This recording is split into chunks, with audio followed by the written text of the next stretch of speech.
हा कार्यक्रम जॉयस मायर मिनिस्ट्रीच्या भागीदारांमुळे आणि मित्रपरिवारांमुळे शक्य झाला आहे. देवावर विश्वास ठेवा. तुम्हाला किती काळ वाट पाहावी लागेल ते माहित नाही, पण मला माहिती आहे देव तुम्हाला यातून पार नक्कीच नेईल. आणि मला माहिती आहे तुम्ही तुमच्या प्रतीक्षेचा आनंद लुटू शकाल जर तुम्ही तुमची वृत्ती सुधारलीत तर.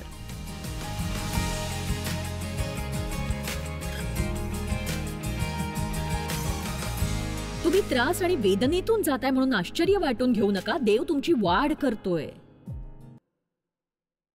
तुम्हाला आत्ता देवाबद्दल कृतज्ञता वाटत नसेल, पण नंतर वाटेल. माझ्या आयुष्यातले काही कठीण अनुभवांसाठी मी देवाबद्दल कृतज्ञ आहे, कारण देवाने मला अशा ठिकाणी ठेवलं जिथे म्हणजे बघा ख्रिस्ती लोक ज्या पद्धतीने गोष्टी करतात आणि लोकांना वागवतायत जे अजिबातच योग्य नाहीये. आणि मला खरंच कळायचं नाही कधी कधी की मी अशा लोकांमध्ये काय. आणि एक सांगू, मी काय करायचं नाही ते शिकले, मी कसं वागायचं नाही ते शिकले.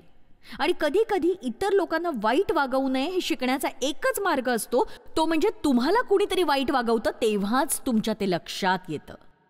चला आता, आणि एक सांगू, तुम्ही शिकता कारण त्यामुळे कसं वाटतं हे तुम्हाला माहित असतं.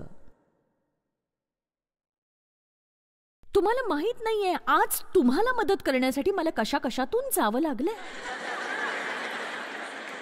मी मजा करते खरं तर, पण माझ्या बालपणाबद्दल मी देवाची आभारी आहे. मला त्याबद्दल वाईट वाटत नाही, कारण आज मी जी काही आहे त्यातलाच तो एक भाग आहे अहो. आणि इयोबने वाट पाहिली, रूथ आणि एस्थेरने वाट पाहिली, मी सुद्धा वाट पाहिली. मी कशाची तरी वाट पाहते पण आहे. किती जण कशाची तरी वाट पाहताय. असो बघा, त्याबद्दल मी काय करू शकत नाही, पण जर तुम्ही खरंच ऐकत असाल ना तर वाट बघत असताना आयुष्याचा आनंद घ्यायला मदत करू नये. तेच तर महत्वाचं आहे. तुम्ही वाट बघत असताना मी तुम्हाला तुमच्या आयुष्याचा आनंद लुटायला शिकवीन. आणि सैतान त्यामुळेच वेडा होतो अहो. योहान 10:10 चोर येतो तो केवळ चोरी, घात व नाश करावयास, पण येशू म्हणाला मी आलो. मला हे आवडतं. सैतानाची संपूर्ण योजनाच गडबडून गेली. मी आलो. आणि बघा, आपल्याला दुसरं काहीच करावं लागत नाही. मी तर त्यांना जीवनप्राप्ती व्हावी व ती विपुलपणे व्हावी म्हणून आलो आहे, म्हणून आलो आहे. तुम्ही सैतानाला वेड का करत नाही? तुम्ही तुमच्या आयुष्याचा आनंद घ्यायला का सुरू करत नाही? सांगा मला तुम्ही.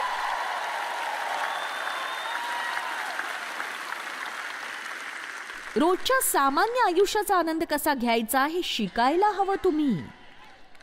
फक्त आयुष्य म्हणजे बघा, आपण जर देवाचं अस्तित्व खरोखर मनापासून ओळखायला शिकलो तर कदाचित, तुमच्यापैकी कित्येकांना माहित नसेल मी आता काय बोलते ते, पण मला बघा देवाचं अस्तित्व आहे जे तुम्ही, मी असं म्हणणार नाही की तुम्ही अनुभवता, पण तुम्ही ते जाणता, तुम्हाला ते ओळखता येतं. तुमच्या हृदयाला ते माहित असतं.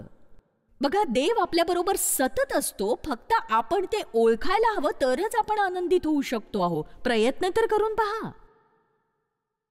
आणि जेव्हा बायबल म्हणतं परमेश्वरामध्ये आनंद घ्या,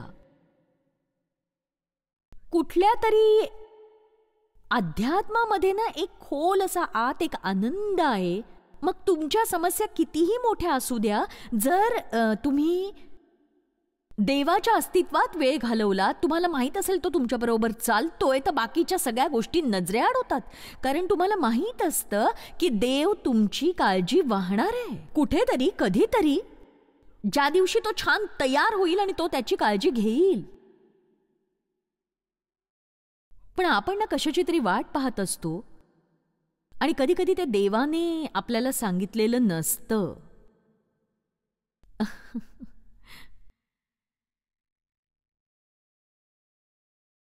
अजून किती काळ देवा मी हे सहन करायचंय? माझ्या नवऱ्याला तू कधी बदलणार आहेस? मी माझ्या नवऱ्याबद्दल बोलत नाहीये, तो परिपूर्ण आहे.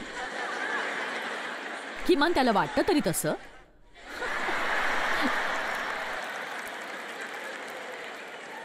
हो, एक सांगू का, देव ही एक विशेष व्यक्ती आहे. स्वर्गात एक असा खास विभाग असणार आहे ज्यात फक्त देव आणि देव असेल. मी देवला विचारलं, कारण मला लोकांशी असं बोलायला आवडतं. मी विचारलं की तुझी सगळ्यात मोठी कमजोरी काय वाटते तुला? आणि त्याला कुठलीच वाटत नव्हती. अहो,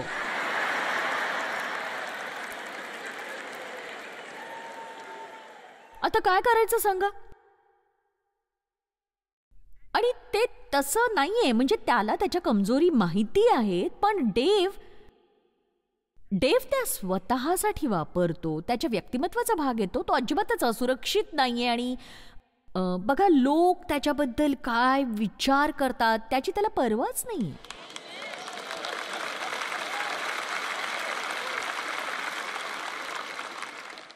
तर जेव्हा मी म्हणते की तुझी सगळ्यात मोठी कमजोरी काय आहे, त्याला ती माहीत नसण्याचं कारण तो त्यावर लक्षच केंद्रित करत नाही. तो त्यावर लक्ष केंद्रित करत नाही, कारण तो ओळखतो की देवाला मी माहिती आहे आणि काय बरोबर आहे काय चूक आहे हे त्याला माहिती आहे, आणि तो सगळ्याची व्यवस्थित काळजी घेईल यावर माझा, म्हणजे त्याचा विश्वास आहे. खरंच. आता जर तुम्ही मला विचारलं तुझ्या कमजोरी काय आहेत, मी पटापट सांगेन,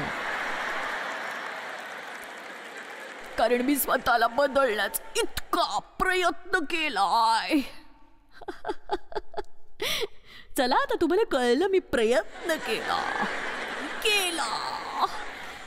तेव्हा मी काय करू म्हणजे तुला चालेल?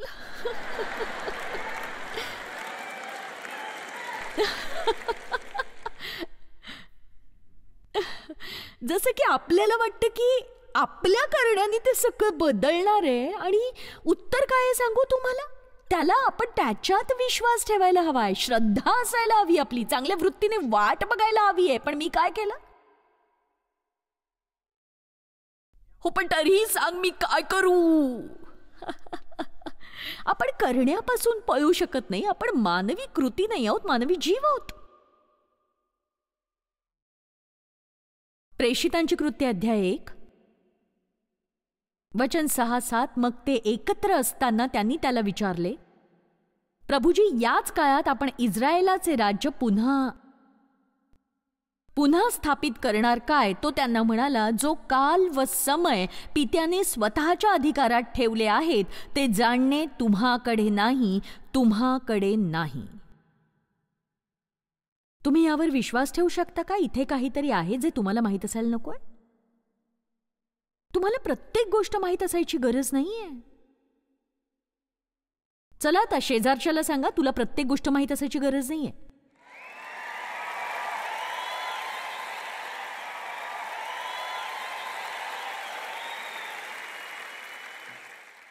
अहो, ते सांगायला इतका वेळही घेऊ नका. बघा कसं वाटतंय, आत्ताच मी तुम्हाला थोडीशी मोकळीक दिली आहे आणि तुम्ही सगळे स्वतःच्याच गोष्टी करण्यात हरवून गेलात. अहो, आता मला तुम्हाला परत आणायचा प्रयत्न करावा लागेल. असो, लूक अध्याय 18 वचन 1-5.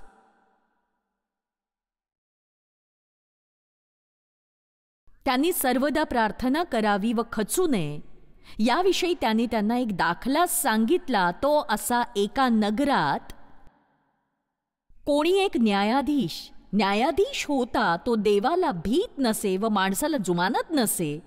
आणि त्याच नगरात एक विधवा होती. ती त्याच्याकडे वारंवार येऊन म्हणत असे, माझी दाद घ्या व माझ्या प्रतिवाद्याविरुद्ध न्याय करा.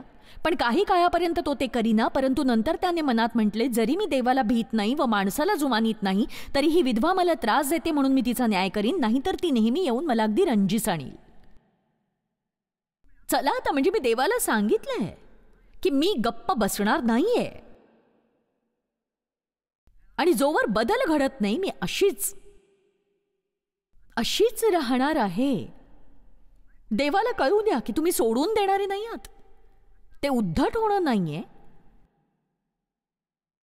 आणि मला न्याय द्या असं म्हणत ती त्याच्याकडे येत राहिली आणि थोड्या वेळासाठी त्याने नाकारलं.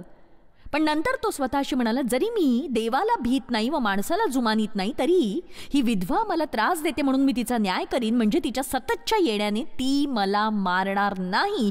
तेव्हा प्रभूने म्हटले, अन्यायी न्यायाधीश काय म्हणतो ते ऐका. तर देवाचे जे निवडलेले लोक रात्रंदिवस त्याचा धावा करीतात, त्यांचा तो न्याय करणार नाही काय? आणि त्यांच्याविषयी तो विलंब लावील काय? मी तुम्हाला सांगतो, तो त्यांचा न्याय लवकर करील. तरी मनुष्याचा पुत्र येईल तेव्हा त्याला पृथ्वीवर विश्वास आढळेल काय? तरी मनुष्याचा पुत्र येईल तेव्हा त्याला पृथ्वीवर विश्वास आढळेल काय? चला आता, ते त्यापेक्षा चांगले आहे. म्हणजे ते इतकं सांगताय कारण तुम्हाला माहिती आहे तो काय म्हणतोय. तुम्ही श्रद्धा आणि विश्वास ठेवता याची खात्री करा आणि मला माझं काम करू द्या. मला माझं काम करू द्या. जोवर तुम्ही विश्वास ठेवताय, देव काम करतोय.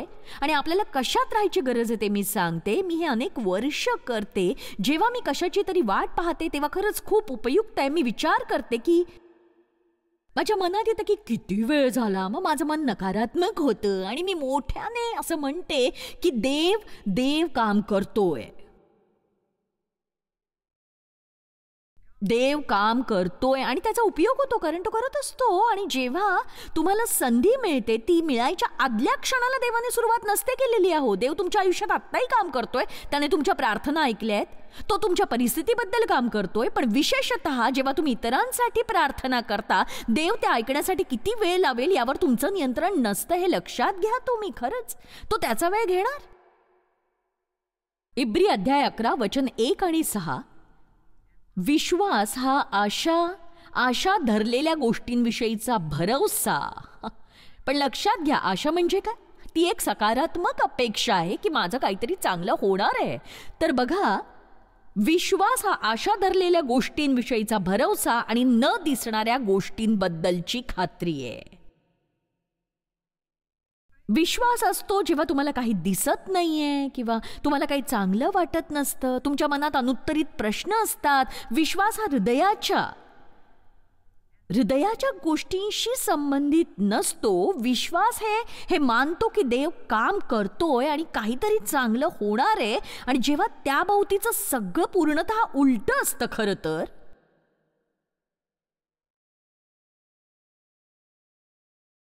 कदाचित आपण थोडं मोकळं होऊन काही आठवड्यांसाठी विश्वासाकडे परतून काही सूचना करण्याची गरज आहे. मी देवावर विश्वास ठेवतेय आणि मला माहिती आहे याचा काही अर्थ नाहीये, पण मी देवावर विश्वास ठेवतेय. मी देवाच्या काम करण्यावर विश्वास ठेवते. माझं काहीतरी चांगलं होणार आणि हे बदलणार आहे, कारण मी देवाला तो काही करेपर्यंत त्रास देत राहणार नाही. चला आता, म्हणजे लूक अध्याय 18 ते कशा पद्धतीनं लिहिलंय ते फक्त बघा. हे प्रार्थनेबद्दल आहे आणि त्यावरून मला असं वाटतंय की देव आपल्याला म्हणतोय की पुढे जा आणि ते चालू ठेव. पुढे जा, चालू ठेव. तो म्हणाला, जर त्या अन्यायी न्यायाधीशाने अखेर त्या स्त्रीला जे हवं होतं ते दिलं होतं, तो देवाला भीत नसे, माणसाला जुमानीत नसे, तो दुष्ट आणि अन्यायी होता, पण केवळ तिने गप्पा बसायला नकार दिला म्हणून. चला आता, केवळ गप्प न झाल्यामुळे किती जणींना आपल्या नवऱ्याकडून हवं ते मिळवता आलंय. हो, मलाही मिळालंय. चला आता.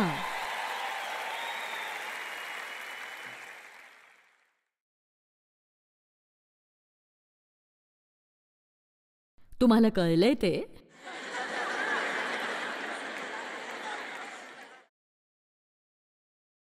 मनुष्याचा पुत्र येईल तेव्हा त्याला पृथ्वीवर विश्वास आढळेल काय? कदाचित तुमच्यापैकी काही आज केवळ तुमच्या विश्वासाला ढवळून वर आणण्यासाठीच आले आहेत आणि नक्कीच तुम्ही दमला असाल, कंटाळला असाल, तुम्ही कष्ट घेता आणि तरीही तुम्ही देवावर विश्वास ठेवता आणि तुम्ही कायमसाठी वाट बघत असता, मूल बदलावं म्हणून, आर्थिक स्थिती बदलावी म्हणून, किंवा तुम्ही स्वतःला बदलू पाहत असता किंवा काहीही. पण मी तुम्हाला सांगते की मी त्यातून गेलेले आहे आणि वेगवेगळ्या वेळी आणि वेगवेगळ्या परिस्थितीतून सुद्धा. आणि खरंच मी तुम्हाला सांगतेय की देवाच्या वचनावरून आणि माझ्या आणि बऱ्याच जणांच्या अनुभवावरून की देवावर विश्वास ठेवायला हवा. मला नाही माहीत तुम्हाला किती काळ वाट पाहायला लागेल ते, पण मला हे माहिती आहे की तुम्हाला देव त्यातून पार नेईल. मला हेही माहिती आहे तुम्ही प्रतीक्षेचा आनंद लुटू शकाल जर तुमची वृत्ती सुधारली तर.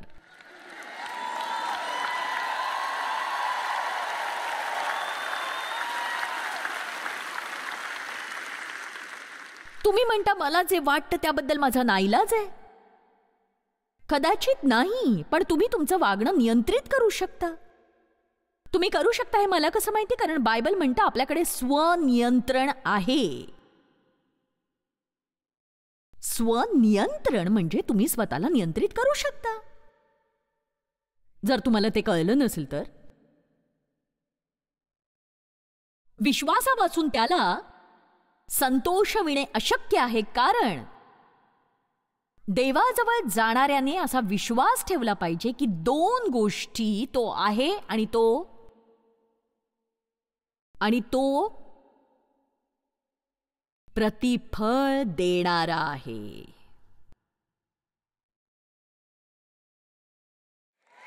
चला आता त्याचा शोध झटून करणाऱ्यांना तो प्रतिफळ देणारा आहे. चला आता तुम्हाला आशीर्वाद मिळतोय. देव तुमच्या आयुष्यावर काम करतोय. आणि एक सांगू का, सैतान तुमच्या विरुद्ध येईलही, त्याला सतत संताप येईल, पण तुमच्या आणि देवाच्या एकत्र संघाला तो हरवू नाही शकणार आहो. ते होऊच शकत नाही. चला आता पुरेसे संथ व्हा सुरू करण्यासाठी. एक सांगू, जेव्हा तुम्ही देवाचं अस्तित्व व्यवस्थित शोषून घेता ते तुम्हाला सामर्थ्यशाली बनवतं. तुमच्या आयुष्यावरचा अभिषेक वाढवतं. तुम्ही देवावर विश्वास ठेवता. आणि एक सांगू का, आपण ना आयुष्यात थोडं संथ होण्याने खूप फरक पडतो बरं का. खरंच खूप फरक पडतो. तुम्हाला कळते का मी काय म्हणते?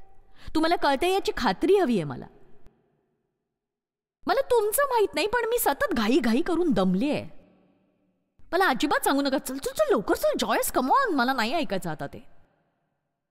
म्हणजे मला डेवलाही सांगायचंय की ते मला सांगणं तू सोडून देता. कम ऑन डेव, कम ऑन. आपण उशीर करणार आहोत. आणि मग मी म्हणेन तू गोल्फ खेळणार असतोस तेव्हा नाही तुला उशीर होत वाटतं. हो, मी अजूनही थोडीशी कटकटी आहेच बरं का. त्या दिवशी मी एक विधान वाचलं जे माझ्यासाठी अगदी योग्य होतं. आणि ते विधान होतं, मला खरोखरच माझ्या मेंदू आणि माझ्या तोंडामध्ये एका गतिरोधकाची गरज आहे.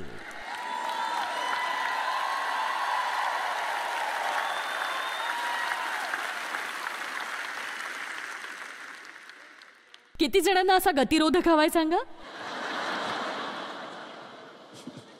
माझा मुलगा एका मॉलमध्ये गेला होता. तिथून त्याने मला मेसेज पाठवला, आई मी तुझ्यासाठी एक नवीन शर्ट घेतलाय. आणि मला इतकं छान वाटलं. वा वा किती छान. आणि मग त्याने त्या शर्टचा फोटो पाठवला. आणि तो एक काळा शर्ट ज्यावर मोठी पांढरी अक्षर होती. मी तोंडाने बोलले नाही तरी माझा चेहरा दाखवतोच.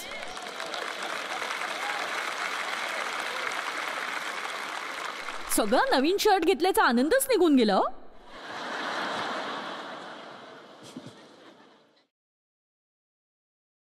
प्रभू आता काय, आता मी काय करावं? एक सांगू, जेव्हा आपण वाट पाहत असतो आपल्याला मोह पडतो. आपल्याला बराच मोह पडतो जेव्हा आपण वाट पाहतो. स्वतःबद्दल काहीतरी घडवून आणण्याच्या मोहात आपण पडतो. आणि ती कदाचित सगळ्यात चांगली गोष्ट असेल, स्वतःबद्दल काहीतरी घडवून आणण्याचा प्रयत्न करणं. अब्राम आणि सारायसारखं त्यांनी वाट पाहिली. ते वाट पाहून दमले. मग सारायला एक छान कल्पना सुचली. मग अब्रामाने ती राबवली. तिने ठरवलं जर ती गर्भवती होऊ शकणार नसेल तर ती अब्रामाला दुसरी बायको करू देईल. म्हणजे बघा किती मूर्खपणा होता हा सगळा. वेडेपणाच होता नाही का?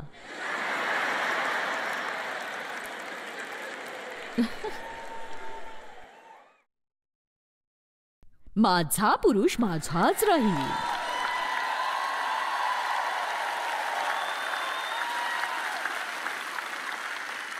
आणि तू त्याच्याकडे फार वेळ बघायचंही नाही.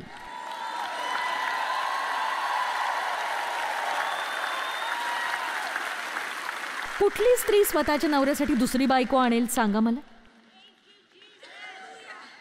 स्वतःबद्दल काहीतरी घडवून आणण्याचा प्रयत्न करणं. दुसरी गोष्ट म्हणजे सोडून देणं. तुमच्या आयुष्यात किती वेळा तुम्ही देवाला सांगितलंय की मी सोडून देते? चला आता देवा मी सोडून देते. त्यामुळे त्याला तुमच्याबद्दल वाईट नाही वाटणार आहे.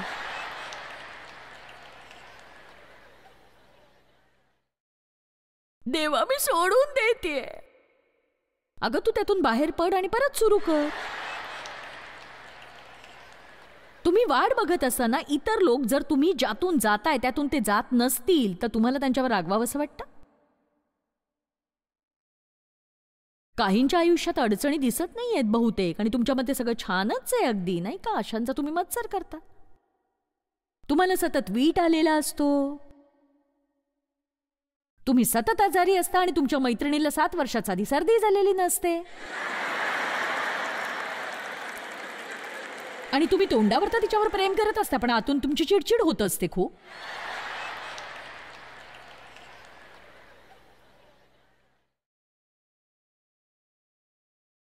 छान पुरेपूर पटतंय ना हे सगळं? हो ना? उपदेशक अध्याय 7 वचन 8, एखाद्या गोष्टीच्या आरंभापेक्षा तिचा शेवट बरा. चला चेकमार्क मिळालेला आहे. उन्मत्त मनाच्या इसमापेक्षा सहनशील मनाचा इसम बरा. आता ते समजून घेऊया. उन्मत्त मनाच्या इसमापेक्षा सहनशील मनाचा इसम बरा. उन्मत्त काय करतो? तो त्याच्या हातात गोष्टी घेऊ पाहतो आणि स्वतःच करू पाहतो.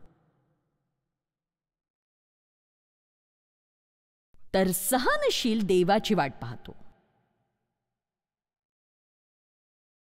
याकोब अध्याय 1 वचन 4, आणि धीराला आपले कार्य पूर्ण करू द्या, यासाठी की तुम्ही कशातही उणे न होता तुम्हाला अखंड परिपूर्णता प्राप्त व्हावी.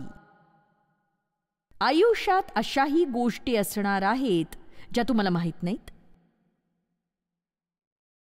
आणि जर तुम्हाला शांतता हवी आहे, तुम्हाला आनंद लुटायचा आहे, तर त्यासाठी तुम्ही तुमचे प्रयत्न सोडा. कारण आपण देवाला नाही समजू शकत. तो असं काहीतरी करत असतो.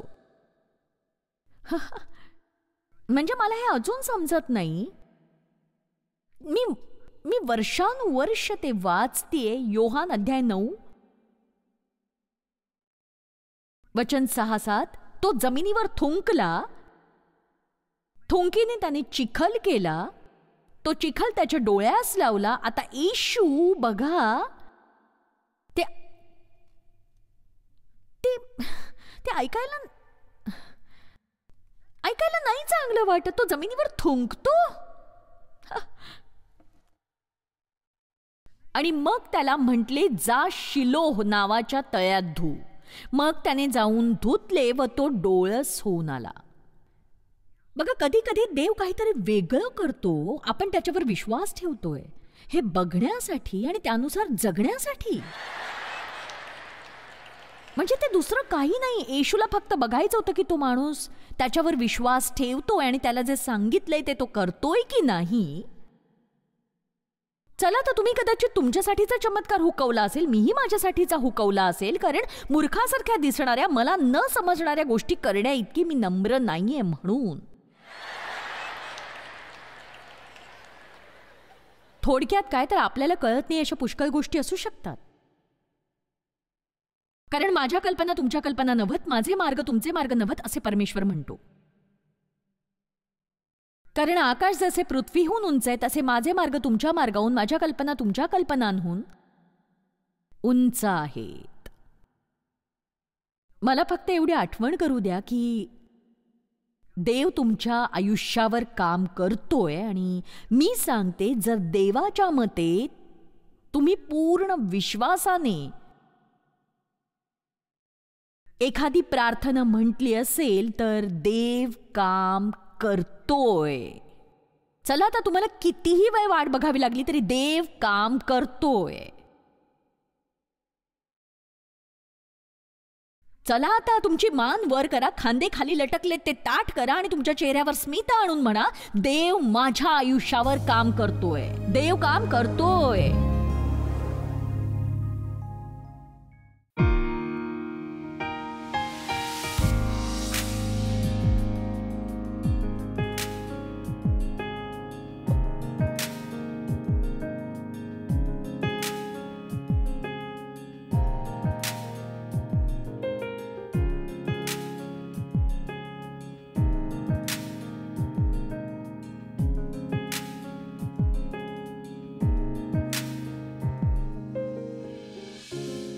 हा कार्यक्रम जॉयस मायर मिनिस्ट्रीच्या भागीदारांमुळे आणि मित्रपरिवारांमुळे शक्य झाला आहे.